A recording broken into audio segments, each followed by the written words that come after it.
আসসালামু আলাইকুম। ইস্তাম্বুল থেকে আপনাদের স্বাগত জানাচ্ছি। আমি Sarwar Alam. Iran, Israel, America, মধ্যপ্রাচ্য চতুর্মুখী এই যুদ্ধ থামার কোনো গন্ধ পাওয়া যাচ্ছে না। এই যুদ্ধে ইরান যেমন বলছে আমরা শেষ পর্যন্ত যুদ্ধ চালিয়ে যাব, আমেরিকাও তেমনি বলছে আমরা শেষ পর্যন্ত যুদ্ধ চালিয়ে যাব। ইসরায়েলও বলছে আমরা শেষ পর্যন্ত যুদ্ধ চালিয়ে যাব। কিন্তু যুদ্ধের মাঠে এখন যে খেলাগুলো চলছে, এই খেলাতে কে কতটা এগিয়ে আছে, কোথায় কি ঘটছে, এটা নিয়েই আজকের এই লাইভ, আজকের এই অনুষ্ঠান।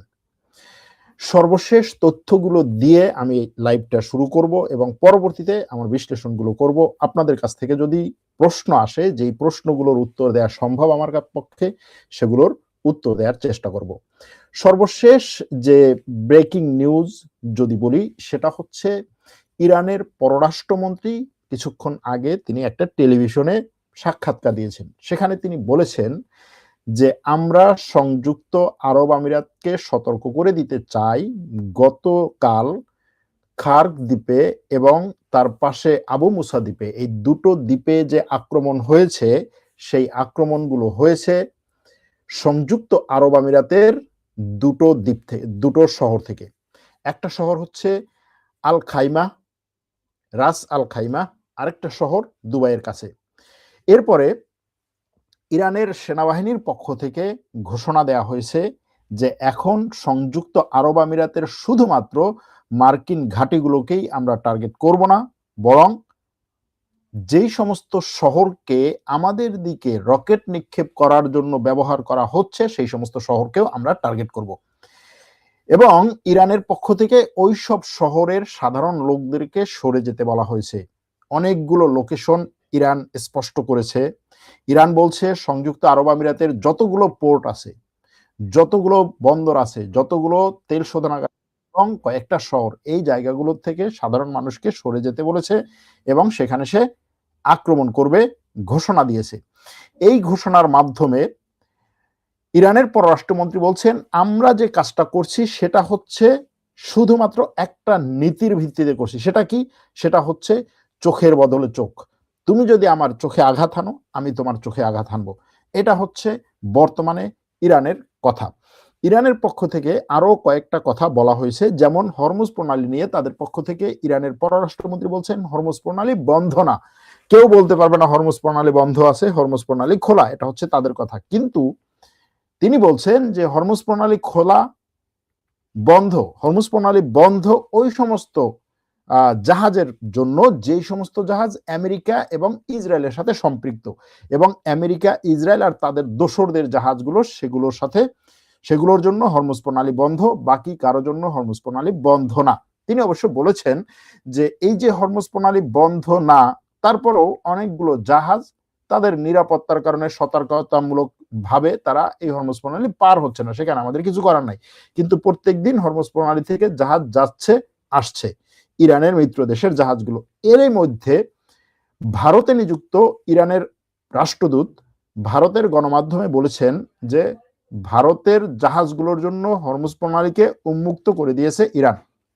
এর আগেও এরকম একটা খবর এসেছিল এবং সেই খবরটা পরবর্তীতে ইরানের পক্ষ থেকে নাকচ করা হয়েছে। এবার ইরানের রাষ্ট্রদূত ভারতের গণমাধ্যমকে কথা বলেছেন, এরকম একটা খবর এসেছে। এখন এই যে হরমুজ প্রণালীতে বন্ধ রাখা আর ইরানের ঘাঁটিগুলোতে, ইরানের বিশেষ করে খার্ক দ্বীপে যে আক্রমণ, সেই আক্রমণের ক্ষেত্রেও সেই আক্রমণটা কিভাবে হয়েছে, আমেরিকার রাষ্ট্রপতি বলেছেন যে আমরা আমাদের যুদ্ধ বিমান টিমান দিয়ে এমন সব যুদ্ধ বিমান সেখানে ব্যবহার করেছি যেটা বিশ্ব কখনো দেখে না, এরকম কথা। কিন্তু ইরানের পররাষ্ট্রমন্ত্রী বলছেন যে যুদ্ধ বিমান দিয়ে সেখানে আঘাত করা হয়নি, সেখানে মূলত আঘাত করা হয়েছে কিছু মিসাইল সিস্টেম দিয়ে।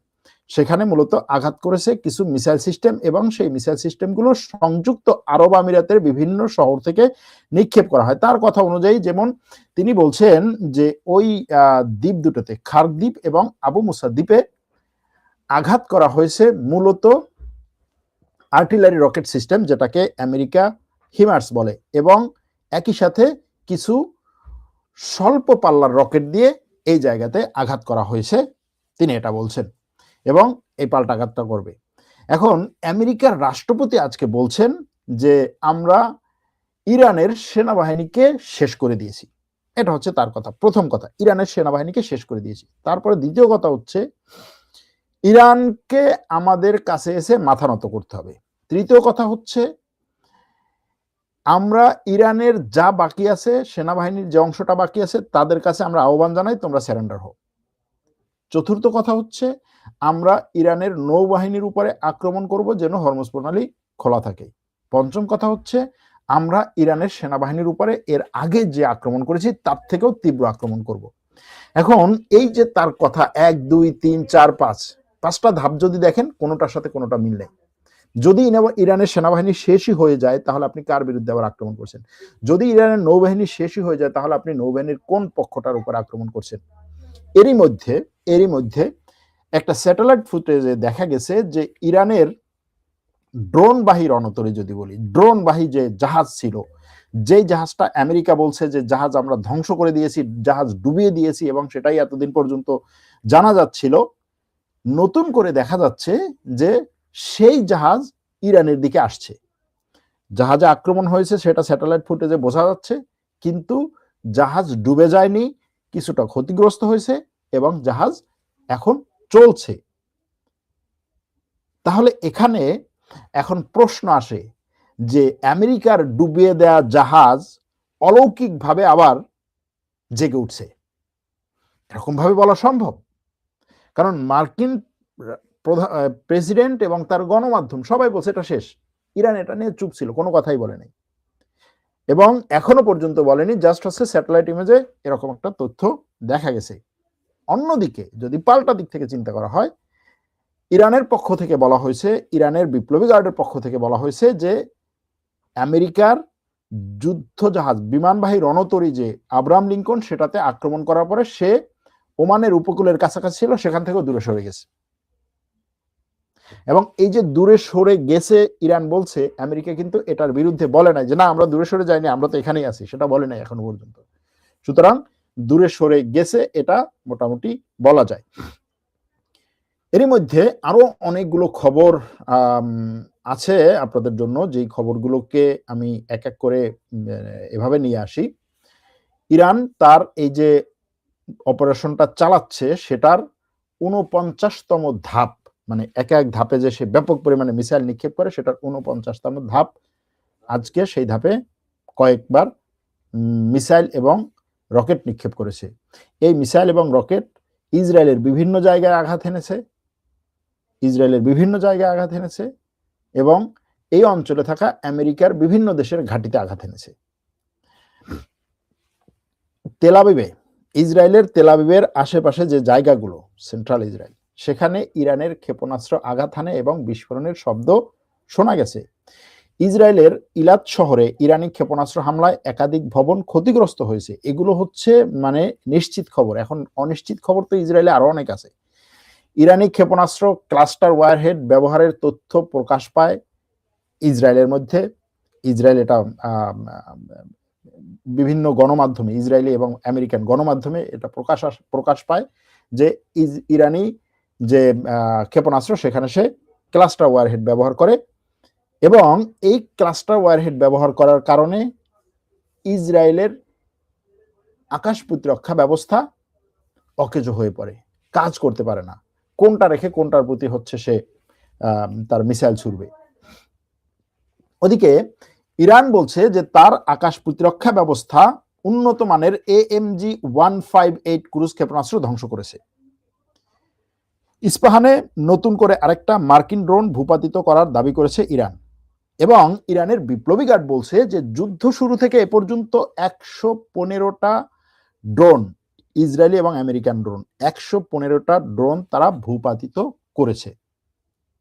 এখনো পর্যন্ত ইরানের কথা হচ্ছে হরমুজ প্রণালী তাদের নৌবাহিনীর পূর্ণ নিয়ন্ত্রণে আছে এবং ট্রাম্প যত হুমকি ধামকি দেখ তারা হরমুজ প্রণালীর নিয়ন্ত্রণ ছাড়বে না। তাদের কথা হচ্ছে যে দুই শত্রু দেশ এবং এই শত্রু দেশগুলোর মিত্র দেশ, অর্থাৎ শত্রুর মিত্র সেও আমার শত্রু, এই শত্রু দেশের তেলের ট্যাঙ্কার হরমুজ প্রণালী দিয়ে চলাচল করতে পারবে না। যদি করে তাদেরকে আমরা আক্রমণ করব, কিন্তু মিত্র দেশের তেলের জাহাজ চলাচল করতে পারবে। সেক্ষেত্রে শর্ত হচ্ছে আমাদের সাথে আলোচনা করতে হবে। সকালে বলেছিলাম যে খার্ক দ্বীপে আক্রমণের পরও সেখানে আমদানি রপ্তানি কার্যক্রম বন্ধ হয়নি, সেখান থেকে নতুন করে তেল সাপ্লাই হচ্ছে। মার্কিন হামলার পরও সেখান থেকে তেল রপ্তানি অব্যাহত আছে।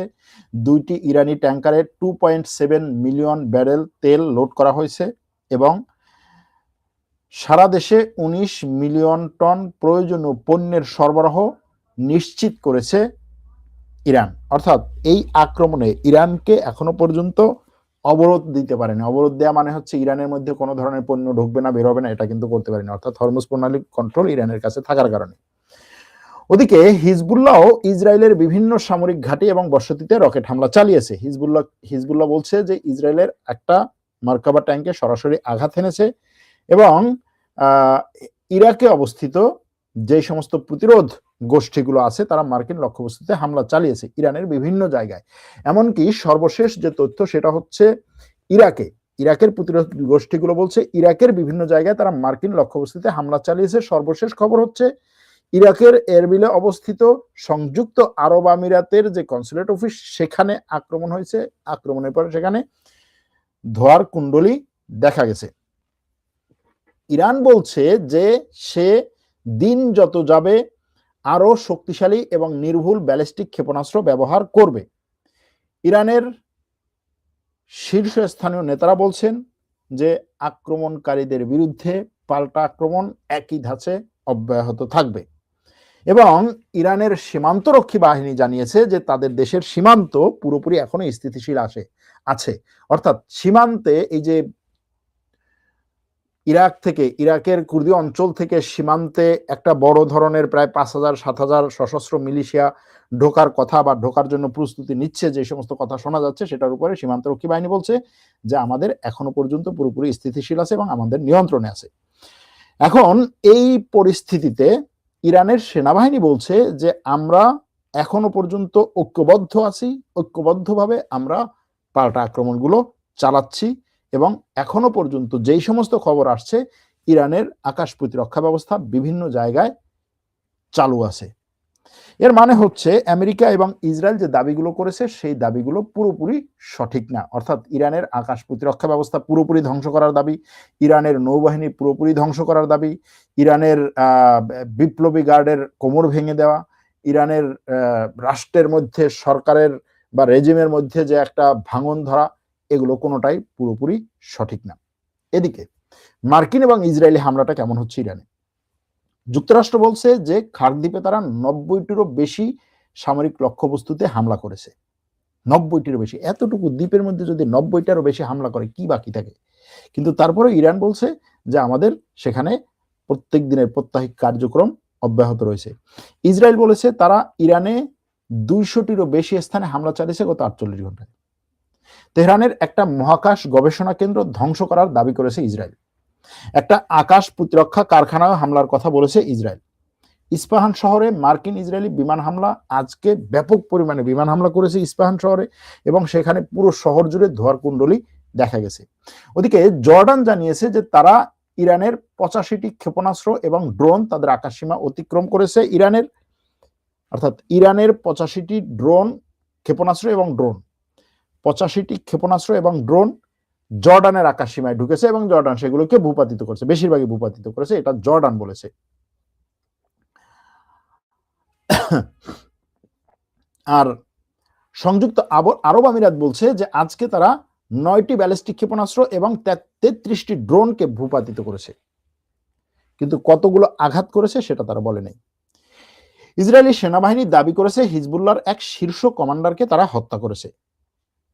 ওদিকে ইরান বলছে সারা ইরান জুড়ে কমপক্ষে 43,000 বেসামরিক স্থাপনা ক্ষতিগ্রস্ত হয়েছে ইসরায়েল এবং আমেরিকার আক্রমণে। এর মধ্যে 160টি হচ্ছে চিকিৎসা কেন্দ্র, 120টি স্কুল ক্ষতিগ্রস্ত হয়েছে।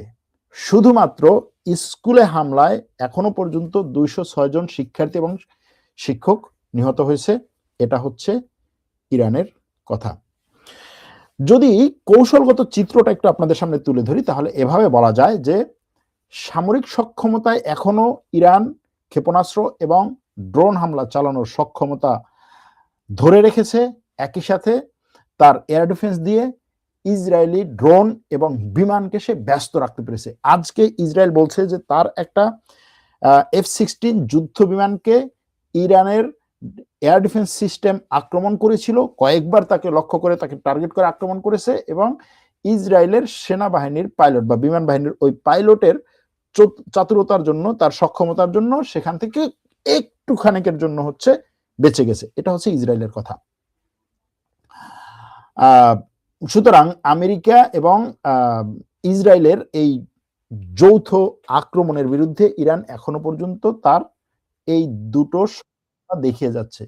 ইরানের নৌবাহিনীকে ধ্বংস করার যে কথাগুলো বলা হচ্ছে সেটাতে অনেকটাই সন্দেহ এখনো পর্যন্ত আছে। ওদিকে মার্কিন প্রেসিডেন্ট একটু আগে বলেছেন যে আমি, ট্রাম্পের কথা, আমি আমার মিত্র দেশগুলোর মধ্য থেকে ফ্রান্স, জাপান, দক্ষিণ কোরিয়া, অস্ট্রেলিয়া, ব্রিটেন এবং আরো দেশগুলোকে আমি বলি যে তোমরা মধ্যপ্রাচ্যে তোমাদের যুদ্ধ জাহাজ পাঠাও, হরমুজ প্রণালীকে ওপেন করতে হবে, না হলে আমার সাথে তোমরাও অর্থনৈতিক সমস্যায় পড়বা। এখন এই পরের কথাটুকু যদি বাদ দেই তাহলে কি বলা যায়, যে আমেরিকা এখানে এখন একা পারছে না, সে অন্য দেশগুলোকেও ডাকছে এখানে তার যুদ্ধ জাহাজ পাঠানোর জন্য। 2 দিন আগে পর্যন্ত আমেরিকার প্রেসিডেন্ট বলেছিলেন যে এখানে আমার আর কাউরে লাগবে না, আমি হচ্ছি বিশ্বের সবচেয়ে সেরা সেনাবাহিনী, নৌবাহিনী এবং বিমান বাহিনী আমার, সবচেয়ে সেরা গোয়েন্দা সংস্থা আমার আর কাউরে দরকার নাই। ব্রিটেন শেষের দিকে বলেছিল যে তুমি যদি চাও আমি দুই একটা যুদ্ধ জাহাজ পাঠাই, তখন ব্রিটেনে বলেছিল কি যে যুদ্ধ আমি জিতে গেছি সেইখানে তোমার আর কিছু দরকার নাই, তুমি কেমন বন্ধু ওটা আমার মনে আছে, আমি মনে রাখবো। এই কথা ট্রাম্প বলেছিলেন। কিন্তু আজকে সেই ট্রাম্প বলছেন যে এই আমার মিত্র দেশগুলোর নাম ধরে ধরে বলছেন যে এখানে তোমরা যুদ্ধ জাহাজ পাঠাও। তার মানে পরিস্থিতিটা কি, তার এই বার্তা থেকে কিন্তু বোঝা যায়। ওদিকে ইসরায়েলের প্রতিরক্ষা মন্ত্রী আজকে একটা লাইভ বিবৃতি দিয়েছেন। তার আশেপাশে হচ্ছে তার সেনা প্রধানদেরকে বসিয়ে, জেনারেলদেরকে বসিয়ে, সামরিক বাহিনী বিভিন্ন কমান্ডারদেরকে বসিয়ে তিনি একটা এই যুদ্ধের ব্যাপারে তাদের সার্বিক পরিস্থিতি আলোচনা করেছেন। সেখানে তিনি বলেছেন যে আমরা হচ্ছে যুদ্ধ চালিয়ে যাচ্ছি, ইরানের এটা ক্ষতি করেছি, ইরানের অনেকগুলো ক্ষতি আমরা করেছি, ইরান হচ্ছে আর সামনে এগিয়ে যেতে পারবে না, তবে আমরা এই যুদ্ধ শেষ পর্যন্ত চালিয়ে যাব। এবং তাদের কথা হচ্ছে আমরা লেবাননে হচ্ছে বড় যে আমাদের কি বলে ইরানের উপরে যতটা না পারি তার চেয়ে বেশি আমরা লেবাননের উপরে এটার প্রতিশোধ নেব। ওদিকে ফ্রান্স আবার বলছে যে সে লেবাননের সরকার এবং ইসরায়েলের মধ্যে একটা সমঝোতায় নিয়ে আসতে চায়, সেখানে মধ্যস্থতা করছে, এবং লেবাননের সরকারের পক্ষ থেকে বলা হচ্ছে যে তাদের একটা প্রতিনিধি দল এ নিয়ে আলোচনা করছে। কিন্তু আলোচনা করছে কাকে নিয়ে? হিজবুল্লাহকে নিয়ে। হিজবুল্লাহ কিন্তু এই আলোচনার মধ্যে নাই। সুতরাং লেবাননের সরকারও যদি ইসরায়েলের সাথে একটা সমঝোতায় যায়, তারপরেও হিজবুল্লাহ এখানে সেই সমঝোতায় যাবে বলে আমার কাছে মনে হয় না। শেষে যেটা হতে পারে যে লেবাননের সরকার এবং ইসরায়েল মিলে হিজবুল্লাহর উপরে হয়তো আক্রমণ করতে পারে, অথবা লেবাননের সরকার হিজবুল্লাহর কিছু সদস্যদেরকে ইসরায়েলের হাতে তুলে দিয়ে সেখানে একটা রফাদফা করার চেষ্টা করবে। কিন্তু এখানে বড় যে প্রশ্নবোধক চিহ্নটা সেটা হচ্ছে নেতানিয়াহু কোথায়? এই যে যুদ্ধের সার্বিক পরিস্থিতির মূল্যায়ন যেটা তার প্রতিরক্ষা মন্ত্রী করছেন, সেটা নেতানিয়াহুর করার কথা, নেতানিয়াহুর বিবৃতি দেওয়ার কথা, নেতানিয়াহুর টেলিভিশনে এসে সাংবাদিকদের সামনে এসে কথা বলার কথা। গতকালকে নেতানিয়াহুর অফিস থেকে, তার কার্যালয় থেকে, প্রধানমন্ত্রীর কার্যালয় থেকে বলা হলো যে সে সংবাদ ব্রিফিং করবে। এর আগে সে ভিডিও বার্তা দিয়েছিল, তখন সেটা নিয়ে প্রশ্ন করা হয়েছিল যে সে কেন ভিডিও বার্তা দিচ্ছে, সে কেন সংবাদ সম্মেলন করছে না। গতকালকে বলা হলো যে নেতানিয়াহু সংবাদ সম্মেলন করছে। কিরকম সংবাদ সম্মেলন? জাস্ট হচ্ছে একটা ভিডিও। সে বলছে এটাই আমার সংবাদ সম্মেলন। সংবাদ সম্মেলন কি? সে কথা বলবে, সামনে সাংবাদিকরা বসে থাকবে, তারপরে সাংবাদিকদের প্রশ্নের উত্তর নিবে, তার ভিডিও দেখানো হবে, দুই দিক তিন দিক থেকে তার ভিডিও দেখানো হবে, সে আছে, সাংবাদিকরা আছে, ওই পুরো হলের ভিডিও দেখানো হবে, এরকম কোনো কিছু নাই, শুধুমাত্র তার ভিডিও, অর্থাৎ জাস্ট একটা ভিডিও। এখন অনেকের প্রশ্ন যে সেই ভিডিওটাও কি এআই দিয়ে তৈরি করা কিনা, এই প্রশ্নটা অনেকের, এবং এই প্রশ্নের পেছনে অনেকগুলো যুক্তিও আছে। যেমন ধরেন এই যে আমি কথা বলতেছি, আমার পেছনে পর্দাটা নড়তেছে, কেন নড়তেছে? কারণ হচ্ছে আমি হাত দিয়ে এটা নাড়াচ্ছি। কিন্তু আমি যেখানে বসে আছি, আমার সামনে বা আশেপাশে যদি কোনো ফ্যান না থাকে আমার পর্দা নড়বে না। আপনারা যদি কালকের তার সেই লাইভ সে যেটাকে হচ্ছে সংবাদ সম্মেলন বলছে সেটার ভিডিও যদি দেখেন, তার পর্দা নড়তেছে, সে সামনে বসে কথা বলতেছে, সামনে দাঁড়িয়ে কথা বলতেছে, পর্দা নড়তেছে, তার কথার মানে কি বলে তার শব্দের সাথে মুখের তাল মিল নাই, হাতের আঙ্গুল কোনো জায়গায় 5টা 6টা দেখা যাচ্ছে, এই ধরনের জিনিসগুলো আছে। এগুলো ভিডিও বার্তাতে হচ্ছে এই ধরনের সমস্যাগুলো হয় অনেক সময়, সোশ্যাল মিডিয়াতে যদি শেয়ার করা হয় সেটা হতে পারে, সেখানে আপনি মানে স্পষ্ট দেখা যায় না। যদি হচ্ছে হাই রেজুলেশনের ভিডিও থাকতো, যে একেবারে ধরেন এইচডি বা এইচডির উপরে হাই কোয়ালিটির ভিডিও, তখন হয়তো সেটা দেখা যেত, কিন্তু তার যতগুলো ভিডিও শেয়ার করা হয়েছে কোনোটাই হচ্ছে হাই কোয়ালিটির ভিডিও না, কোনোটাই না, সবগুলো ভিডিওতে দেখা যাচ্ছে কোনোটাই হাই কোয়ালিটির ভিডিও না। এটা একটা সন্দেহের জায়গা। সুতরাং সেই সন্দেহটা থেকেই যাচ্ছে এখনো পর্যন্ত। নেতানিয়াহু এটা কিন্তু আমরা জানি যে জেলেনস্কির উপরে আক্রমণের পরে অথবা কিয়েভে এই ইউক্রেনের রাজধানীতে আক্রমণের পরে, রাশিয়ার আক্রমণের পরে কিন্তু 3-4 দিন এটা নিয়ে অনেক আলোচনা হয়েছিল যে জেলেনস্কির উপর আক্রমণ হয়েছে, জেলেনস্কি কোথায়, জেলেনস্কি মারা গেছে কিনা, অসুস্থ হয়েছে কিনা। পরবর্তীতে জেলেনস্কি লাইভ করেছে রাস্তায় এসে, যে দেখো আমি লাইভে আছি, হেঁটে হেঁটে লাইভ করেছে, দেখিয়েছে। এখন আন্তর্জাতিক অনেক গণমাধ্যম এই মুহূর্তে ইসরায়েলে আছে, ব্রিটিশ গণমাধ্যম, আমেরিকান গণমাধ্যম, টার্কিশ গণমাধ্যম, বিভিন্ন দেশের গণমাধ্যম, আল জাজিরা বলুন বা অন্যান্য গণমাধ্যম বলুন, সে এই গণমাধ্যমের কর্মীদেরকে ডেকে লাইভে আসতে পারে। এখনো পর্যন্ত সেটা করা হয়নি, যে কারণে তার এই বিষয় নিয়ে যথেষ্ট পরিমাণে ধোঁয়াশা তৈরি হয়েছে। এমনকি দুপুরবেলা একটা টুইটের এরকম স্ক্রিনশট ছিল যে তার অফিস থেকে বলা হচ্ছে যে তার মৃত্যুর ব্যাপারে যে সমস্ত টুইট মারা হচ্ছে বা সোশ্যাল মিডিয়ায় যে খবর ছড়ানো হচ্ছে এগুলো সঠিক না, আমরা তার সাথে যোগাযোগ করতেছি, আমরা তার সাথে যোগাযোগ করতে পারলে আমরা তোমাদেরকে জানাবো।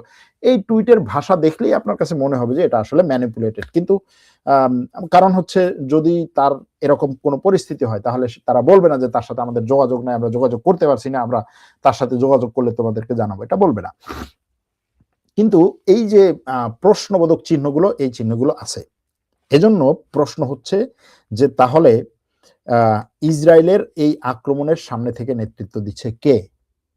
আর আর দ্বিতীয় যেটা, সেটা হচ্ছে যদি সত্যি সত্যি নেতানিয়াহু এই আক্রমণে মারা যায় তাহলে এই যুদ্ধের ফলাফল অলরেডি নির্ধারণ হয়ে গেছে। সেখানে আপনি এদিকে খামেনেইকে মারুন, আর হচ্ছে তার ছেলেকে মারুন, তারপরে হচ্ছে ইরানের সেনাবাহিনীকে যা করুন। কারণ কি? কারণ হচ্ছে আপনি তো জানেন যে এই শত্রুপক্ষ হচ্ছে মানে কি বলে এটাকে, অরক্ষিত, আর নেতানিয়াহু হচ্ছে ব্যাপকভাবে সুরক্ষিত, তাই না? তাদের হচ্ছে এয়ার ডিফেন্স সিস্টেম, আয়রন ডোম নিয়ে সারা বিশ্বে যে জাগরণ উঠেছিল, কোথায় এখন সেই আয়রন ডোম? সেটার কোনো খবরই নেই। এখন পশ্চিমা গণমাধ্যম আয়রন ডোম নিয়ে কোনো খবরই করে না। কেন সেই আয়রন ডোম আসলে মূলত রকেট প্রতিহত করার জন্য ছিল, কিন্তু এরপরে হচ্ছে থার্ড এয়ার ডিফেন্স সিস্টেম, তারপরে হচ্ছে প্যাট্রিয়ট এয়ার ডিফেন্স সিস্টেম, এরপরে হচ্ছে তার ইসরায়েলের হচ্ছে কি বলে এই সিলিং অ্যারো, আরো বিভিন্ন ধরনের এয়ার ডিফেন্স সিস্টেম তার ছিল। সেই এয়ার ডিফেন্স সিস্টেমগুলো কোথায়, কেন অকেজো? এই প্রশ্নটা সবার। বা ইরান কিভাবে এই এয়ার ডিফেন্স সিস্টেমগুলোকে হচ্ছে অকেজো করে ফেলেছে, এই অলৌকিক বিষয় নিয়ে এখন মানুষের প্রশ্ন যে কিভাবে এটা হয়েছে। এটা হয়েছে কারণ হচ্ছে আমেরিকা বা ইসরায়েল অথবা গতানুগতিক ধারায় এই এয়ার ডিফেন্স সিস্টেমগুলোকে বন্ধ করা বা এয়ার ডিফেন্স সিস্টেমগুলোকে ধ্বংস করার যে পরিকল্পনা, যে স্টাইল, ইরান সেই স্টাইলে যে আগায় নাই। কেন? কারণ হচ্ছে এয়ার ডিফেন্স সিস্টেমের 3-4টা ভিন্ন ভিন্ন হচ্ছে লেয়ার আছে, এগুলোকে একত্র করে বা একত্রে চালিয়ে এয়ার ডিফেন্স সিস্টেম চালানো হয়। একটা হচ্ছে মিসাইল লঞ্চার, যে আপনি এখান থেকে মিসাইল নিক্ষেপ করবেন। আরেকটা হচ্ছে রাডার, যে আপনি রাডারে দেখতেছেন যে ধরেন 200 কিলোমিটারের মধ্যে কোনো কিছু আসতেছে কিনা। আরেকটা হচ্ছে কমান্ড সেন্টার, যেই কমান্ড সেন্টার থেকে আপনি ওই রাডারের তথ্য নিয়ে মিসাইলের কাছে কমান্ড পাঠাচ্ছেন যে হ্যাঁ দেখো এইদিকে এই রেখায় একটা হচ্ছে মিসাইল আসতেছে, এটা শত্রুপক্ষের মিসাইল, তুমি এখান থেকে মিসাইলটা নিক্ষেপ করো। এই 3টা জিনিস বা 4টা জিনিস একত্র হয়ে তারপরে হচ্ছে একটা এয়ার ডিফেন্স সিস্টেম চলে। এখন ইরান যে কাজটা করেছে, সে এয়ার ডিফেন্স সিস্টেমের মিসাইল নিক্ষেপের যে মিসাইল লঞ্চার সেটার উপর আক্রমণ করে নাই। শুরুতে সে রাডার উপর আক্রমণ করে নাই। শুরুতে সে যে আক্রমণটা করছে সেটা হচ্ছে এই রাডার যেখানে খবরটা পাঠায়, কমান্ড সেন্টার, সে কমান্ড সেন্টারগুলো ধ্বংস করেছে। তো আপনি যদি কমান্ড সেন্টার ধ্বংস করেন, স্বাভাবিকভাবে যুদ্ধে যেটা হয়, যেমন আমেরিকাকে বারবার কি বলে যে আমি তার এই মিসাইল লঞ্চার ধ্বংস করেছি, আমি তার এতগুলো মিসাইল লঞ্চার ধ্বংস করেছি, সে আর মিসাইল নিক্ষেপই করতে পারবে না, সে আর মিসাইল নিক্ষেপই করতে পারবে না। কিন্তু ইরান মিসাইল লঞ্চার ধ্বংস করে না শুরুতে, সে শুরুতে কমান্ড সেন্টার আক্রমণ করেছে, রাডারও শুরুতে আক্রমণ করে। যখন কমান্ড সেন্টার আক্রমণ করেছে, এখন আপনি তো দেখতেছেন না, ওকে রাডার থেকে ইনফরমেশন আসতেছে, ধরেন আমার সামনে একটা কম্পিউটার, রাডার থেকে ইনফরমেশন আসছে, আমার কম্পিউটারটা হ্যাক হয়ে গেল, আমার কম্পিউটারটা ধ্বংস হয়ে গেল, বা আমি রুম সহ ধ্বংস হয়ে গেল, রাডার আছে, আপনার কাজ চলতেছে না। এবং এই যে রাডার সিস্টেমের যে হচ্ছে রাডারের সংকেত দেওয়ার যে শক্তি, সেটা ছিল হচ্ছে যে কোনো একটা মিসাইল, কোনো একটা রকেট, কোনো একটা যুদ্ধ বিমান যেই জায়গাতে আঘাত করবে রাডারের কাছাকাছি বা রাডার এরিয়ার মধ্যে, সেই জায়গাতে আঘাত করার 10 মিনিট আগে রাডার হচ্ছে সংকেত দেবে। 10 মিনিট আগে, 10 মিনিট একটা বিশাল ব্যাপার। এই আক্রমণগুলোর পরে এই রাডারের যে সংকেত দেওয়ার ক্ষমতা, সেটা নেমে এসেছে 1 মিনিটে। 1 মিনিটে মানে আপনি সর্বোচ্চ 1 মিনিট আগে বুঝতে পারছেন যে এরকম একটা মিসাইল আসতেছে। এমনকি ইসরায়েলের কোন কোন জায়গায় সে বুঝতেই পারতেছে না, মানে তার সিস্টেম সংকেত দিচ্ছে না। বুঝাইতে পারছি বিষয়টা? সিস্টেম সংকেত না দেওয়ার কারণে ইসরায়েলের উত্তর এলাকায় গত পরশুদিন তারা বলেছে যে আমরা জনগণের কাছে ক্ষমা চাই, আমরা তোমাদেরকে আগে বলতে পারি নাই যে হচ্ছে আমাদের সিস্টেম চলে নাই, বা এই মিসাইলগুলো আসতেছে বা রকেটগুলো আসতেছে। তো এখন এই যে পরিস্থিতি, এই যে অবস্থা, এই অবস্থার মধ্যে হ্যাঁ এটা ঠিক, ইরানের বিভিন্ন জায়গায় মার্কিন ইসরায়েলি বিমান হামলা চলেছে। একটা দেশে বিমান হামলায় যদি 50,000 স্থাপনা ধ্বংস হয়, তাহলে কত মানুষ নিহত হতে পারে এটা চিন্তা করেন। অবশ্যই এটা একটা খুব বড় সংখ্যা, এই যে নিহত হওয়ার সংখ্যাটা অবশ্যই বড় সংখ্যা, এবং ইরান এখনো পর্যন্ত এটাকে 1200 পর্যন্ত বলেছে, কিন্তু এটা হয়তোবা 1200 পার হয়ে আরো বেশিও হতে পারে, এবং হওয়াটা অস্বাভাবিক না। কিন্তু প্রশ্ন হচ্ছে ইরানের সক্ষমতা কত। এখানে আসলে ইরান কতটা আঘাত করছে বা কতটা আঘাত করবে, সেটার চেয়ে বড় প্রশ্ন হচ্ছে ইরানের সক্ষমতা এখনো পর্যন্ত কতটা আছে। এই প্রশ্নটাই এখন সবার। এখনো পশ্চিমা দেশের রাজধানীগুলো বা পশ্চিমা দেশের কূটনীতিকরা, তাদের প্রশ্ন বা তাদের নিজেদের মধ্যে যে আলোচনা, সেটা হচ্ছে কিভাবে সম্ভব, কিভাবে সম্ভব। ইরানের পররাষ্ট্রমন্ত্রী বলছে, দেখো আমাদের কাছে 440 কেজি 60% পর্যন্ত সমৃদ্ধ করা ইউরেনিয়াম আছে, এটা আমরা ঘোষণা করে দিচ্ছি, এটা আমরা গোপন রাখি না। 60% পর্যন্ত সমৃদ্ধ করা ইউরেনিয়ামের ক্ষেত্রে বা পরমাণু অস্ত্র তৈরির ক্ষেত্রে 60% পর্যন্ত সমৃদ্ধ করা মানে হচ্ছে এই পরমাণু বা এই ইউরেনিয়াম, পরমাণু না, এই ইউরেনিয়াম সিভিল কোনো কাজে আর ব্যবহার হবে না। এই ইউরেনিয়াম অবশ্যই অস্ত্র তৈরিতে ব্যবহার হবে, এবং 60% থেকে এটাকে নিয়ে আসা দরকার হচ্ছে 90%-এ সমৃদ্ধ করা।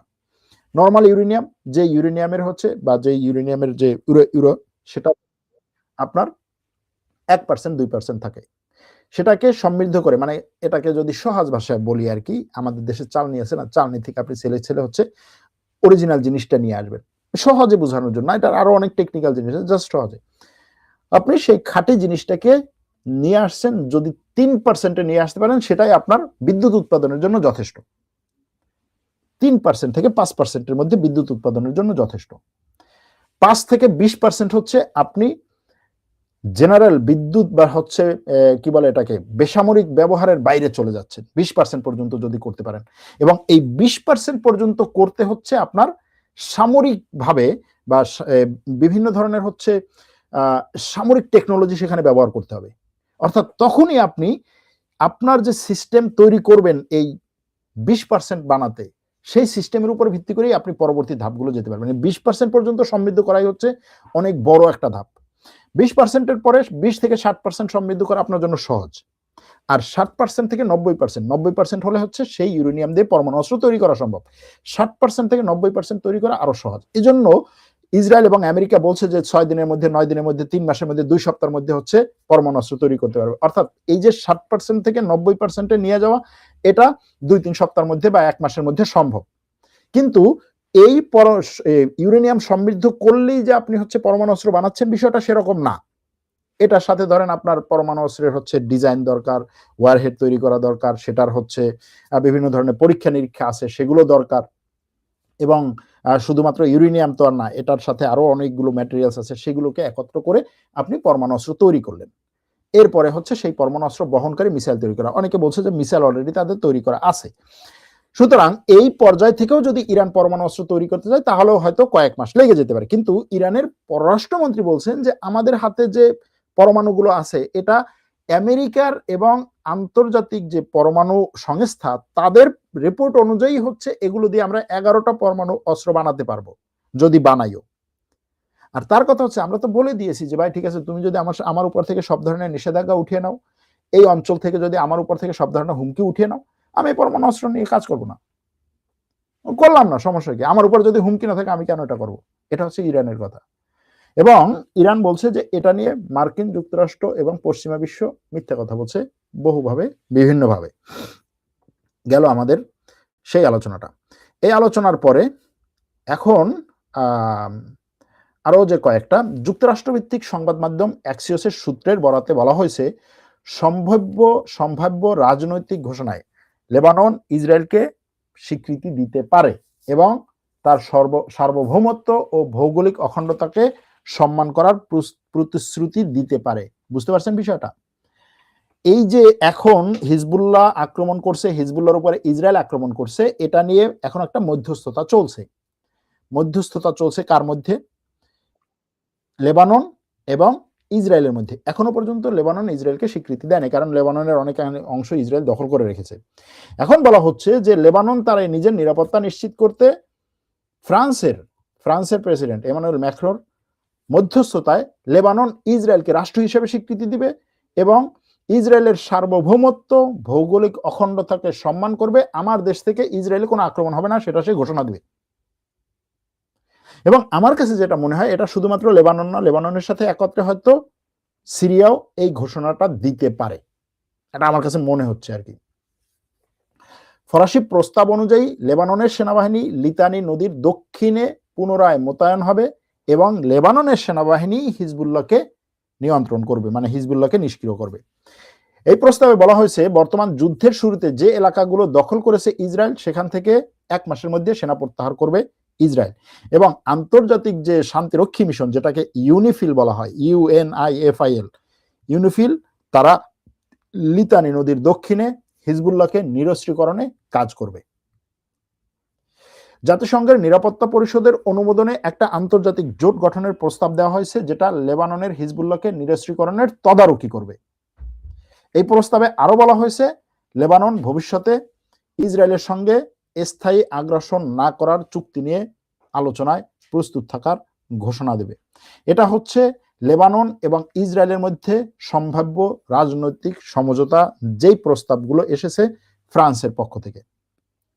ওদিকে হিজবুল্লাহ জানিয়েছে যে লেবানন ফিলিস্তিন সীমান্তে তারা রব 30 এলাকায় উত্তরে ইসরায়েলি সেনাদের সমাবেশে রকেট হামলা চালিয়েছে।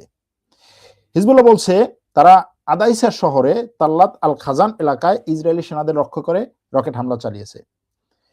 এরপরে এই আরো একই লক্ষ্যবস্তুতে দ্বিতীয়বারও তারা হামলা চালিয়েছে, এটা বলছে হিজবুল্লাহ। এরই সাথে তাইবা শহরের পূর্ব প্রবেশ পথে অগ্রসর হওয়ার সময় একটা ইসরায়েলি ট্যাঙ্কেও তারা গাইডেড মিসাইল দিয়ে সেই ট্যাঙ্কটাকে ধ্বংস করেছে। এটা হচ্ছে হিজবুল্লাহর দাবি, লেটেস্ট যে খবরগুলো সেটা বলছি। ওদিকে ইসরায়েলের সেনাবাহিনী বলছে গত সপ্তাহে দক্ষিণ লেবাননে ডজন খানেক হিজবুল্লাহ যোদ্ধাকে তারা হত্যা করেছে। একই সময় হিজবুল্লাহর বহু সামরিক অবকাঠামো ধ্বংস করেছে এবং আগামী সপ্তাহে লেবানন সীমান্তে অতিরিক্ত সেনা মোতায়েনের প্রস্তুতি নেওয়া হচ্ছে। ইরানের সেনাবাহিনী জানিয়েছে ইসরায়েলি হামলায় সেনাবাহিনীর একজন শীর্ষ কমান্ডার, যার নাম হচ্ছে ব্রিগেডিয়ার জেনারেল আবদুল্লাহ জালালি, তিনি নিহত হয়েছেন। এটা ইরানের সেনাবাহিনী জানিয়েছে, খবর হচ্ছে আল জাজিরার। ইসরায়েলি সেনাবাহিনী দাবি করেছে যে শুক্রবার গতকাল তেহরানে হামলায় খাতামুল আম্বিয়ার সদর দপ্তরের গোয়েন্দা বিভাগের 2 শীর্ষ কর্মকর্তাকে তারা হত্যা করেছে। এটা ইরানের পক্ষ থেকে এখনো পর্যন্ত নিশ্চিত করা হয়নি। ওদিকে ইরাক ফ্রন্টে যে জিনিসগুলো ঘটেছে তার মধ্যে হচ্ছে বিভিন্ন নিরাপত্তা সূত্রের বরাত দিয়ে রয়টার্স বলেছে যে ইরাকি কুর্দিস্তানের এরবিলে লানাস তেল শোধনাগারে ড্রোন হামলা করা হয়েছে। লানাস তেল শোধনাগার খুব সম্ভবত পশ্চিমা কোনো দেশের অধীনে। হামলার ফলে সেই শোধনাগারে আগুন লেগে যায়। আল জাজিরা জানিয়েছে যে হামলার পর কুর্দিস্তানের এই লানাস তেল ক্ষেত্রের কাজ সাময়িকভাবে বন্ধ করা হয়েছে। যুক্তরাষ্ট্রের বাগদাদ দূতাবাস বলেছে আমেরিকার নাগরিকদের অবিলম্বে ইরাক ত্যাগ করতে হবে। তুরস্কের দূতাবাস বলেছে তুর্কির কোনো নাগরিক যেন আর ইরাকে এই মুহূর্তে না যায়।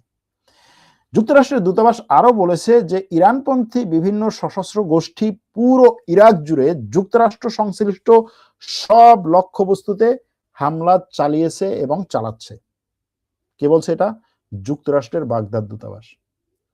ওদিকে সৌদি প্রতিরক্ষা মন্ত্রণালয়ের এক মুখপাত্র বলেছেন দেশের পূর্বাঞ্চলে একটা ড্রোন তারা প্রতিহত এবং ধ্বংস করেছে। এর মধ্যে আজকে দিনের বেলা সৌদি আরবের পক্ষ থেকে আরো বলা হয়েছিল যে তারা আরেকটা ড্রোন ধ্বংস করেছে। সেই ড্রোনের ধ্বংসাবশেষ তেল ক্ষেত্রে পড়ে তারপরে সেখানে আগুন লেগেছে।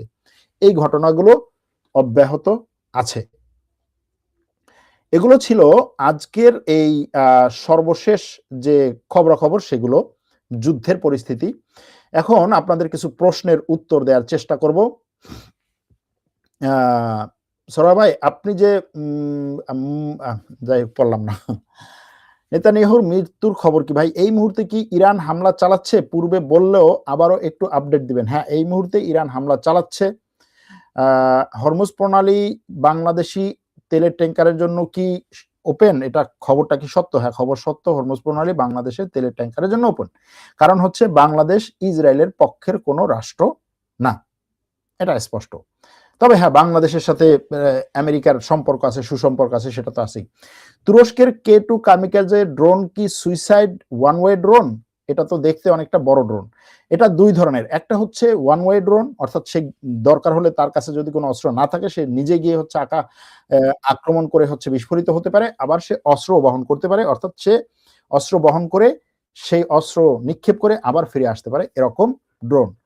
চাইনিজ টাকায় লেনদেন করলে জাহাজ চালাবে হরমুজ প্রণালীতে, কতটা সত্য? এটা আমি জানি না যে চাইনিজ টাকায় যদি আমেরিকা বলে যে ঠিক আছে আমি চাইনিজ টাকায় লেনদেন করবো, আমেরিকার জাহাজকে কি যেতে দিবে? এটা আমি শিওর না। ইরান কি যে কোনো সময় আমেরিকার চতুর্মুখী হামলায় বা তাদের মিত্রদের চাপে যুদ্ধবিরতি করতে বাধ্য হতে পারে? এখন যে লেভেলে আছে এই লেভেলে ইরান যুদ্ধবিরতি করতে যাচ্ছে না। বাধ্য হওয়ার কোনো সম্ভাবনা আপাতত নাই। কারণ আকাশ থেকে হামলা চালানো হচ্ছে এবং ইরান এটা মেনেই নিয়েছে যে আকাশ থেকে হামলা হবে। সেই হামলা প্রতিহত করার জন্য সে তার এয়ার ডিফেন্স সিস্টেম যতটা সম্ভব ব্যবহার করছে এবং তার পাল্টা হামলা করার সক্ষমতা এখনো আছে। আরেকটা হচ্ছে তার সীমান্ত, যেটা সেই সীমান্ত এখনো পর্যন্ত সে নিশ্চিত করতে পেরেছে, মানে সীমান্ত নিরাপত্তা নিশ্চিত করতে পেরেছে, বাইরে থেকে কেউ ঢুকতে পারছে না। আরেকটা হচ্ছে দেশের মধ্যে ঐক্য এখনো পর্যন্ত ধরে রাখতে পেরেছে, যেটা আমেরিকা ইসরায়েলের পক্ষ থেকে বারবার বলা হয়েছিল যে দেশের মধ্যে একটা অস্থিতিশীল পরিস্থিতি, বিশাল একটা সরকার বিরোধী আন্দোলন, সশস্ত্র আন্দোলন উস্কে দেবে, সেটা এখনো পর্যন্ত দেখা যাচ্ছে না।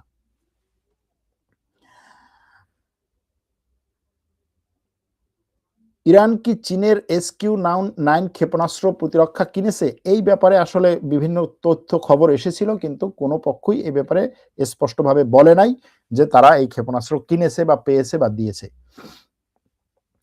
শত্রুকে দয়া দেখাতে নাই, পারমাণবিক বোমা ছাড়া ইরানের রক্ষা নাই, উত্তর কোরিয়া এবং পাকিস্তান তার উদাহরণ।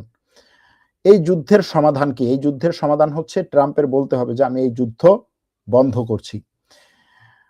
Iran's plan for 90% of its oil revenue from Kharg Island. ইরানের এই যে খার্গ দ্বীপের 90% যে তার তেলের রেভিনিউ বা তেল থেকে যে তার টাকা আসছে সেটাকে সে কিভাবে রক্ষা করবে, এরকম একটা প্রশ্ন এসেছে। সেটা হচ্ছে ইরানের পক্ষ থেকে এখনো পর্যন্ত বলা হচ্ছে যে সেই দ্বীপে তেলের এবং ব্যবসা বাণিজ্যের যেই সমস্ত কার্যক্রম সেটার উপরে কোনো ধরনের আঘাত আসে নাই। আমেরিকার প্রেসিডেন্টও বলছে যে তেলের উপরে এখনো পর্যন্ত আঘাত করি নাই, আমরা আঘাত করছি সেখানে থাকা সামরিক ঘাঁটিগুলোর উপরে, সামরিক স্থাপনাগুলোর উপরে, সেখানে থাকা রকেট লঞ্চার, সেখানে থাকা এয়ার ডিফেন্স সিস্টেম, সেখানে থাকা বিভিন্ন ধরনের হচ্ছে সামরিক হেডকোয়ার্টারগুলোর উপরে, বিশেষ করে বিপ্লবী গার্ডের।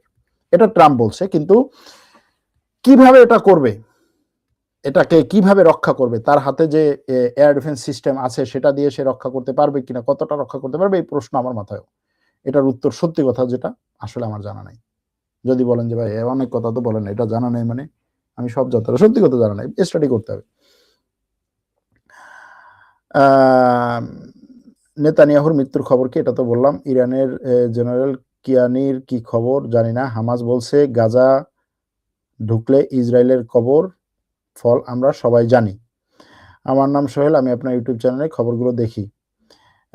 ৬ আঙ্গুলের রহস্য কি মনে হয়? এটা আসলে ৬ আঙ্গুলের রহস্যটা ২ দিক থেকে হতে পারে। একটা হতে পারে যে হ্যাঁ ঠিক আছে, যদি এআই হয় তাহলে ৬ আঙ্গুল হতে পারে। আরেকটা হচ্ছে যে আসলে অনেক সময় ভিডিওতে এই যে কথা বলতেছি, এরকম ভিডিওতে যদি আমি হাত নাড়াই এবং রেজুলেশন যদি কম থাকে, তখন এটা মানে ৪ আঙ্গুলকে ৫ আঙ্গুলের মতো দেখা যেতে পারে, ২ আঙ্গুলকে ৩ আঙ্গুলের মতো দেখা যেতে পারে, ৩ আঙ্গুলকে ২ আঙ্গুলের মতো দেখা যেতে পারে। এটা অনেক সময় হয়। হামাসের কি অবস্থা? হামাসের পক্ষ থেকে গতকালকে বলা হয়েছে যে হামাস ইরানকে আহ্বান জানাচ্ছে ইরান যেন প্রতিবেশী রাষ্ট্রগুলোর উপরে আক্রমণ না করে। এটা নিয়ে অনেকের অনেক বক্তব্য যে আসলে হামাস এরকম কথা বলে নাই, তারপরে হচ্ছে হামাস এরকম কথা বলার মাধ্যমে আসলে ইরানের সাথে বেইমানি করছে, এরকম অনেকগুলো কথা। কিন্তু আপনি যদি বাস্তবিক দিক থেকে দেখেন, হামাসের আসলে এই কথাটার মূল যে ভিত্তিটা ছিল হচ্ছে ইরান প্রতিবেশী দেশগুলোর উপরে আক্রমণের ক্ষেত্রে যেন বাছ বিচার করে। যেমন ধরেন, যদি এরকম হয় যে কাতারের সামরিক ঘাঁটিতে তুমি আক্রমণ করো, কিন্তু কাতারের অন্য কোনো স্থাপনায় আক্রমণ করিও না, কারণ হচ্ছে কাতার হামাসের জন্য একটা বড় ধরনের সাপোর্ট, বিশাল এক সাপোর্ট, মানে এককভাবে বলা যায় যে কাতার এক বিশাল সাপোর্ট। সুতরাং হামাস চাইবে না যে হচ্ছে কাতার এখানে বড় ধরনের ক্ষতিগ্রস্ত হোক, বড় ব্যাপারে মানে বিশালভাবে ক্ষতিগ্রস্ত হোক, অথবা ইরানের সাথে কাতারের সরাসরি একটা যুদ্ধ লাগুক। একইভাবে ওমান এই যুদ্ধের জন্য মধ্যস্থতা করছে, করার চেষ্টা করছে। সুতরাং হামাস যে বিবৃতিটা দিয়েছে সেটা হচ্ছে এরকম যে ভাই তুমি অন্তত সবগুলো প্রতিবেশী দেশে এইভাবে আক্রমণ করো না, কথাটা হচ্ছে এরকম। এখন সে বলছে যে প্রতিবেশী দেশগুলোতে যেন আক্রমণ না করে, এটা হচ্ছে তার পক্ষ থেকে বলেছে।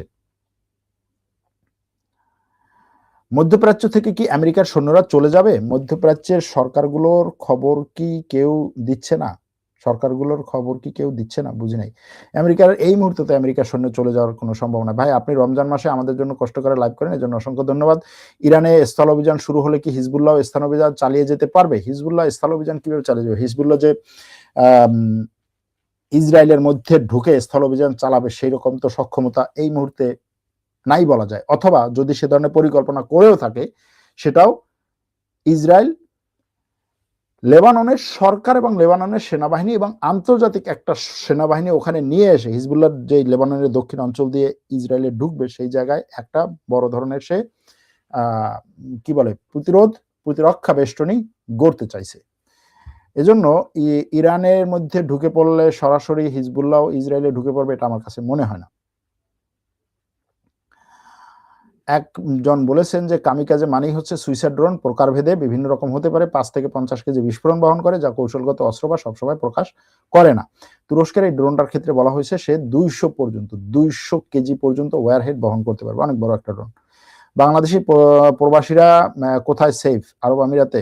আমার কাছে মনে হয় না এই মুহূর্তে আরব আমিরাতে সেফ। নেতানিয়াহুর মৃত্যুর খবর কি সত্য? এখনো পর্যন্ত সত্যতা পাওয়া যায়নি, কিন্তু সন্দেহ আছে। জাগো বাংলায় দেখলাম ইসরায়েলের দিমনায় হামলা চালাইতেছে ইরান। আপনার কাছে এই বিষয়ে কোনো খবর আছে কিনা? না, এই বিষয়ে কোনো খবর নেই। 3টা বিষয় ছিল, এটা আমি বিভিন্ন বাংলাদেশের পত্রপত্রিকায় এবং রিপোর্টে দেখেছি। 3টা খবর।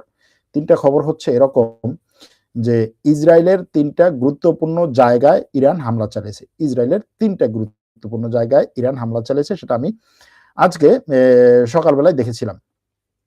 সেই হামলাগুলোর মধ্যে হচ্ছে একটা ছিল পালমাচিম বিমান ঘাঁটি। এই ঘাঁটিটা মূলত ইসরায়েলের ড্রোন অপারেশন হয়, ক্ষেপণাস্ত্র পরীক্ষা এবং আকাশ প্রতিরক্ষা ব্যবস্থার জন্য এটা ব্যবহার করা হয়। বলা হচ্ছে ইরানের পক্ষ থেকে বলেছে যে তারা এই ঘাঁটিটিকে টার্গেট করেছে। দেখেন, ইরানের পক্ষ থেকে কিন্তু নিক্ষেপের ভিডিও, নিক্ষেপের কথা বলা হচ্ছে, কিন্তু সরাসরি এই ঘাঁটিতে আক্রমণ করে ঘাঁটি ধ্বংস করে দিয়েছে এরকম কোনো ভিডিও দেখা যাচ্ছে না, বা এরকম কোনো তথ্য ইরানের কাছ থেকে আসে নাই, যে কারণে সেখানে আসলে আক্রমণ হয়েছে কিনা সেটা বলা কঠিন। এখানেই মূলত মাঝারি পাল্লার ব্যালিস্টিক এবং ক্রুজ মিসাইল ঠেকানোর জন্য ডেভিড সিলিং প্রতিরক্ষা ব্যবস্থা মোতায়েন করা হয়েছে। এছাড়াও এখানে ইসরায়েলের উন্নত এই যে হারমেস 900 ড্রোন, যেটা সেই ড্রোন পরিচালিত হয়, এবার এখান থেকে বিভিন্ন ধরনের সামরিক প্রযুক্তি পরীক্ষা করা হয়। এজন্য এই পালমাচিম বিমান ঘাঁটি গুরুত্বপূর্ণ। এখন ইরান যদি সেখানে আক্রমণ করতে পারে, যেভাবে ইরান এখন বিভিন্ন জায়গায় আক্রমণ করেছে, সেরকম যদি হয় তাহলে এটা হবে ইসরায়েলের ধরেন ধমনীতে আক্রমণ, কলিজায় না বললাম, ধমনীতে আক্রমণ। এরপরে হচ্ছে ওবদা বিমান ঘাঁটিতেও আরেকটা আক্রমণের কথা বলা হচ্ছে। ওবদা বিমান ঘাঁটি হচ্ছে প্রধানত বিমান প্রশিক্ষণ, সামরিক মহড়া এবং দীর্ঘ পাল্লার অভিযান পরিচালনার জন্য এটা ব্যবহার করা হয়। এই ঘাঁটিতে আমেরিকা এবং ইউরোপীয় বাহিনীর সঙ্গে যৌথ সামরিক মহড়া করে ইসরায়েলের বাহিনী। যুদ্ধ পরিস্থিতিতে এটা দক্ষিণ দিক থেকে আসা আকাশ প্রতিরক্ষা, মারাত্মকভাবে আকাশ প্রতিরক্ষার ক্ষেত্রে এবং আক্রমণগুলোকে ঠেকানোর জন্য ব্যবহার করা হয়। এছাড়াও বলা হচ্ছে ইরানের পক্ষ থেকে যে ইসরায়েলের অভ্যন্তরীণ গোয়েন্দা সংস্থা শিনবেত, এই শিনবেত গোয়েন্দা সংস্থার সদর দপ্তরেও আক্রমণ করা হয়েছে বা সদর দপ্তরকে টার্গেট করে হামলা করা হয়েছে। এটা হচ্ছে ইরানের দাবি। এই সংস্থাটা কি? এটা হচ্ছে ইসরায়েলের অভ্যন্তরীণ নিরাপত্তা এবং বিভিন্ন গোয়েন্দা অভিযানের দায়িত্ব পালন করে। এই খবরগুলো কে দিয়েছে? মিডল ইস্ট অবজারভার দিয়েছে। এখন এই তিনটাই যদি সঠিক হয় তাহলে ইসরায়েলের কলিজার কাছাকাছি ইরান আক্রমণ করেছে, এটা বলা যায়। আর আপনি যে প্রশ্নটা করলেন যে হচ্ছে একটা ইসরায়েলের ডিমোনায়, ইসরায়েলের যে পরমাণু অস্ত্রের যে জায়গা সেখানে হামলা চালিয়েছে ইরান, এরকম কথা, এই ব্যাপারে আসলে নিশ্চিত কোনো তথ্য নাই। এরকম কিছু খবর প্রচার করা হচ্ছে, খবর প্রচারিত হচ্ছে যে সেখানে হামলা হয়েছে। এই ধরনের পরমাণু স্থাপনাগুলোয় হামলা ছোটখাটো বিষয় না, যদি হয়ে থাকে তাহলে সেটা হবে বিশাল ব্যাপার। আমি জানি না, যেহেতু আমি এটার ব্যাপারে বলতে পারবো না যে এখানে হামলা করা হয়েছে। পারমাণবিক বোমা ছাড়া ইরানের লক্ষ্য অর্জন করা সম্ভব না, এরকম অনেক কথা বলছেন। তৃতীয় যুদ্ধ কি শুরু হয়ে গেল? তুরস্ক পাকিস্তান আসলে কি চায়? আমেরিকাকে ঠান্ডা করার উপায় কি ইরানের পক্ষে? তুরস্ক এবং পাকিস্তান চায় তাদের নিজেদের স্বার্থ রক্ষা, সহজ কথা যেটা, যুদ্ধে না জড়িয়ে নিজেদেরকে রক্ষা করা, এটা চায়। আর যদি বলেন যে তৃতীয় যুদ্ধ শুরু হয়ে গেল কিনা, নতুন স্টাইলের তৃতীয় বিশ্বযুদ্ধ শুরু হয়েছে বলা যায়। নতুন স্টাইল কিরকম? এই যুদ্ধে বড় বড় পরাশক্তিগুলো সবগুলো এখনো পর্যন্ত যুক্ত হয় নাই, কিন্তু সবাই কোনো না কোনো ভাবে এই যুদ্ধে পক্ষ নিয়েছে অলরেডি। ইরানের পররাষ্ট্রমন্ত্রী বলেছে রাশিয়া এবং চীন আমাদের সাথে তাদের স্ট্র্যাটেজিক কৌশলগত সম্পর্ক আছে, সেই কৌশলগত সম্পর্কের মধ্যে সামরিক সম্পর্ক আছে। আমরা এই সম্পর্ক এতদিন পর্যন্ত অব্যাহত রেখেছি এবং এখনো চলছে, এটা হচ্ছে তার কথা। আজকেও বলছে যে তাদের সাথে আমাদের এই সম্পর্ক এখনো চলছে। সুতরাং সেই সম্পর্ক নিয়ে যেন কেউ আমাদের প্রশ্ন না করে, কোনো ধরনের সন্দেহ না রাখে, এটা হচ্ছে তার কথা। তাকে প্রশ্ন করা হয়েছিল তাহলে সেই সামরিক সম্পর্কটা কত দূর, তারা কি আপনাদেরকে অস্ত্র দিচ্ছে? সে বলছে এটা আমি আপনাদেরকে জানাবো কেন, এটা বাস্তব। এখন আসলেই এই সম্পর্কটা ইরান যতটা শক্তিশালী ভাবে বলছে ততটা শক্তিশালী, নাকি এটা ইরানের একটা কৌশল যে দেখো এই সব পরাশক্তি দুটো আমার পাশে আছে, এটা দেখানোর? আবার যদি এটা ইরানের কৌশল হয় বা অর্থাৎ সত্য কথা যদি না হয়, তাহলে তারা বলবে যে না আসলে আমরা ইরানের পাশে নাই, দেখো ইরান এটা সত্য কথা বলে না, এরকম ভাবে তাদের বক্তব্য আসতে পারতো। কিন্তু সেটাও যেহেতু আসে নাই, সেহেতু এখনো পর্যন্ত বলতে পারি ইরানের পররাষ্ট্রমন্ত্রীর কথাই সঠিক। রাশিয়া চীনের কি ক্ষমতা নেই নেতানিয়াহুর অবস্থা শনাক্তের? ক্ষমতা হয়তো আছে, কিন্তু তারা এটা এখনো পর্যন্ত করছে না। ইসরায়েল কি ক্লাস্টার বোম ইউজ করেছে? আমি জানি না, আমার ফোনের চার্জ শেষ হয়ে গেছে, তাই আমি আরেকটা ফোন হাতে নিয়েছি। আপনাকে অসংখ্য ধন্যবাদ।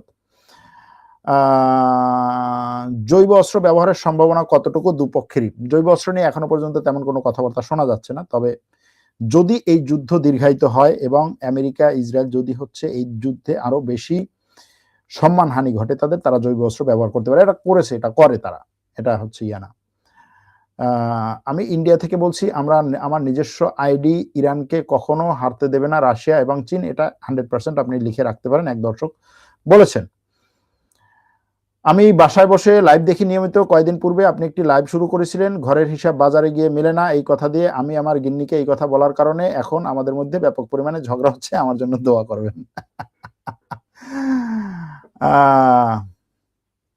যাই হোক, বাংলাদেশে কত পার্সেন্ট ইউরেনিয়াম বিদ্যুৎ উৎপাদন করতে পারবে? 3% থেকে 5%, 3.5% বা 4%-এর কাছাকাছি হলেই করতে পারবে। উত্তর কোরিয়া কি ইরানকে সমর্থন দিয়ে ইসরায়েলের উপর আক্রমণ করবে? না, আক্রমণ করবে না, কিন্তু ইরানের উপরে আক্রমণ যেই সমস্ত দেশ আমেরিকার পাশে দাঁড়াবে সেই সমস্ত দেশকে ভয় দেখে, হুমকি ধামকি দেখে দূরে রাখতে চাইবে। ইসরায়েলের পরবর্তী শত্রু তুরস্ক, এই বিষয়ে কিছু বলেন। যুদ্ধটা শেষ হোক তারপরে এই বিষয়ে বলবো। ইসরায়েলের পরবর্তী শত্রু তুরস্ক, এটা মোটামুটি ইসরায়েল নিজেই বলেছে এবং তুরস্ক এটা মনে করছে যে ইসরায়েলের পরবর্তী শত্রু তুরস্ক। তবে এটা নিয়ে কথা বলবো। গতকালকে তুরস্কের এক সাংবাদিক ইসরায়েলে সংবাদ সংগ্রহের সময় টেলিভিশনে খবর প্রচারের সময় তাকে ইসরায়েলি একজন এসে ব্যাপক পরিমাণে গালাগালি করে বলছে, এই তুর্কি, তুমি তুর্কি থেকে আসছো, তুমি হচ্ছে আমার বড় শত্রু। হ্যাঁ, সেই তুর্কি কিন্তু আসলে একেবারে হিজাব পরাটা না, একটা নারী, নরমাল হচ্ছে ওয়েস্টার্ন পোশাক পরা বা তার্কির যে হচ্ছে সেকুলার পোশাক সেরকম পোশাক পরা, কিন্তু তাকে এইভাবে বলছে যে তোমাদের খবর আছে, তোমরা তোমাদেরকে আমরা শেষ করে দেবো, এরকম মানে আর কি। তো এটা আছে, এটা মোটামুটি তুরস্ক জানে, আমার কাছে যেটা মনে হচ্ছে। দেখা যাক, পরবর্তীতে আলোচনা করব। অনেক কথা বললাম, আজ এখানেই রাখছি।